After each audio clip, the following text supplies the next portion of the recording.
যে ঢাকা 8 আসনে যেই ভোটগুলো ফল্ট ভোট হয়েছে সেখানে সিল দেওয়া হয়েছে, সেই সিলকে ধানের শীষের পক্ষে কাউন্ট করা হয়েছে। কাউন্ট করে সেটাকে বিবেচনায় নিয়ে ঢাকা 8 আসনে এক ধরনের ফলাফল ঘোষণা করার চেষ্টা করা হচ্ছে। কিছু ত্রুটি বিচ্যুতি হলেও সামগ্রিকভাবে নির্বাচন সুন্দর হয়েছে বলে মনে করছে স্বয়ং বাংলাদেশ জামায়াতে ইসলামী। তাই নির্বাচনে যে পুরোপুরি কারচুপির মাধ্যমে হয়েছে তা বলার কোনো সুযোগ নেই। তারপরও বেশ কিছু আসনে অনিয়মের অভিযোগ পাওয়া গেছে, বিশেষ করে নাসিরউদ্দিন পাটোয়ারির ঢাকা 8 এবং আল্লামা মামুনুল হকের ঢাকা 13 আসনে। অনেকেই মনে করছেন এই দুইজন ব্যক্তির অনুপস্থিতি সংসদকে পূর্ণতা দিতে পারেনি। এমন আরও কিছু আসন আছে যেখানে অত্যন্ত সূক্ষ্মভাবে ইলেকশন ইঞ্জিনিয়ারিং করা হয়েছে। বিশ্লেষকরা মনে করছেন সরাসরি ভোট চুরি না হলেও এসব আসনে ইলেকশন ইঞ্জিনিয়ারিং করা হয়েছে।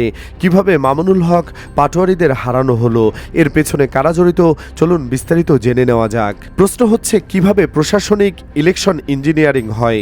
ইলেকশন ইঞ্জিনিয়ারিং এবং কারচুপি দুইটা আলাদা জিনিস। অ্যাডভোকেট আবু হেনা রাজ্জাকি মনে করেন সরাসরি জাল ভোট কিংবা কেন্দ্র দখল করে নির্দিষ্ট প্রার্থীকে ভোট দেওয়াকে কারচুপি বোঝায়, কিন্তু যেখানে প্রশাসন সিদ্ধান্ত নেয় কারা ক্ষমতায় যাবে এটাই হচ্ছে ইলেকশন ইঞ্জিনিয়ারিং। পিরোজপুর 2-তে দেলোয়ার হোসেন সাঈদীর ছেলেকে মাত্র 70 ভোটে হারিয়ে দেওয়া হয়েছে।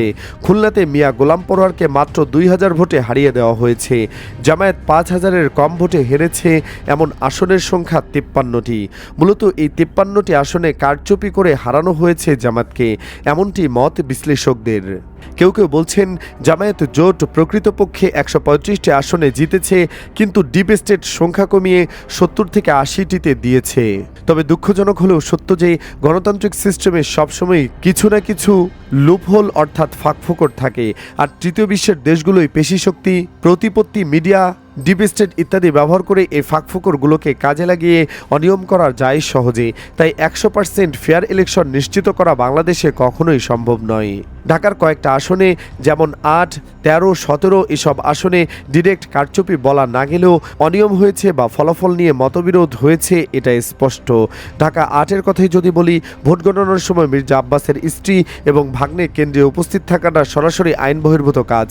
এখন বিএনপির ভাইরা যতই গডফাদার মিম শেয়ার করেন না কেন, ক্ষমতায় আসার প্রাক্কালে আইনের প্রতি যে ডিসরিগার্ড দেখাইলেন এটা ইতিবাচক কিছু বয়ে আনেনি। ব্যাপারটা এমনও না যে বিএনপি সংখ্যাগরিষ্ঠতার জন্য ওই আসনটার দরকার ছিল। আমার মনে হয়েছে জাস্ট মির্জা আব্বাসের ইগো স্যাটিসফাইয়ের জন্য এই আসনটায় যেভাবে হোক উনি জিতে বের হতে চেয়েছেন। এজন্য তিনি ইলেকশন ইঞ্জিনিয়ারিংয়ের সর্বোচ্চ পর্যায়ে কাজ করেছেন। এমনকি তার বিরুদ্ধে তো ওসমান হাফদিকে সরিয়ে দেওয়ার অভিযোগ আছে। সে যাই হোক, এখন আসল কথায় আসি। মোটামুটি ক্লোজ মার্জিনে বিএনপিতে জিতে বের হয়ে এসেছে এমন আসনের সংখ্যা 5 থেকে 7 হবে সর্বোচ্চ। যদিও ধরেই নিই এই আসনগুলো 11 দলীয় জোট জামায়াত পেতে পারত, তবুও তাদের প্রাপ্ত আসন 90টার আশপাশেই থাকতো। তার মানে যে কোনো ধরনের কারচুপির অনুপস্থিতিতে বিএনপি 2/3 সংখ্যাগরিষ্ঠতা নিয়ে সরকার গঠন করত, অর্থাৎ বিএনপি প্রকৃত অর্থে এই নির্বাচনে জনগণের ম্যান্ডেট অর্জন করতে সক্ষম হয়েছে। আর জামায়াত ফেসবুকে হাইপ ক্রিয়েট করেছিল ভালোই, কিন্তু মাঠে ধরা খেয়েছে। কেন ধরা খেয়েছে সে বিষয়ে আলোচনা করব অন্য ভিডিওতে।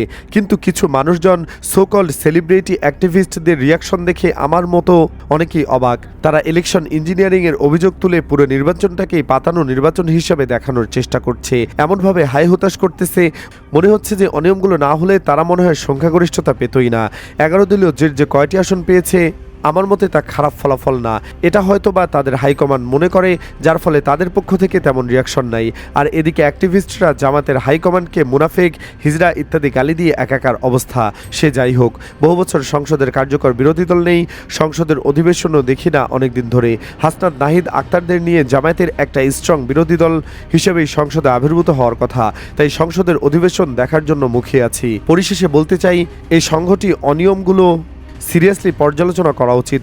ফেসবুকে হাই হতাশের বদলে আসিফ সজীব ভুইয়া যেভাবে ডকুমেন্টভাবে প্রেস ব্রিফিং করলেন, সেভাবে সকল অনিয়ম তুলে ধরে নির্বাচন কমিশনে জমা দিয়ে ডিসপিউটগুলো সলভের চেষ্টা করা উচিত। শেষে আরও বলতে চাই, হ্যাঁ এটাই গণতন্ত্র, যেখানে গণতন্ত্রপন্থীরাই জিতবে, ইসলামপন্থীরা হারবে।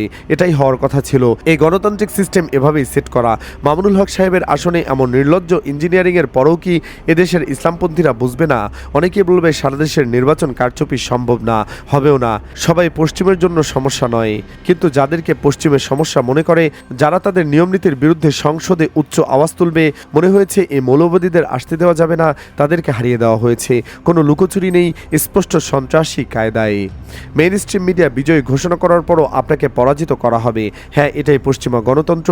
এখানে আপনাকে অসহায় করে দেওয়া হবে। গণতন্ত্র বিরোধী হলেও মন থেকে চাইতাম এদেশের আলেম সমাজের প্রতিনিধিরা সংসদে যাক, দেখি তারা কি করেন, কিন্তু যেতে দিল না। হে প্রিয় গণতান্ত্রিক দল ও আলেম সমাজের ভাই বোনেরা, বিশ্বাস করুন, আমরা আপনাদের ভালোবাসি। আপনাদের কাটা ঘায়ে নুনের ছিটা দিচ্ছি না, আপনারা আমাদের ভাই। কিন্তু বিশ্বাস করুন, এই পথ ইসলামের নয়, এই পথ রাসূল সাল্লাল্লাহু আলাইহি ওয়াসাল্লাম ও তার সাহাবাগণের নয়। শর্টকাটে সহজে গণতন্ত্র দিয়ে ইসলাম পন্থার বিজয় আসে না, আসবেও না। আমাদের অবশ্যই সেই কঠিন পথে অবলম্বন করতে হবে, যে পথে আমাদের চূড়ান্ত বিজয় আসবে। সুপ্রিয় দর্শক, আপনাদের কাছে জানতে চাই, এই নির্বাচনের ফলাফল নিয়ে আপনি খুশি কিনা? কমেন্ট বক্সে জানিয়ে দিন ইয়েস অথবা না লিখে আপনার মূল্যবান মতামত। ধন্যবাদ।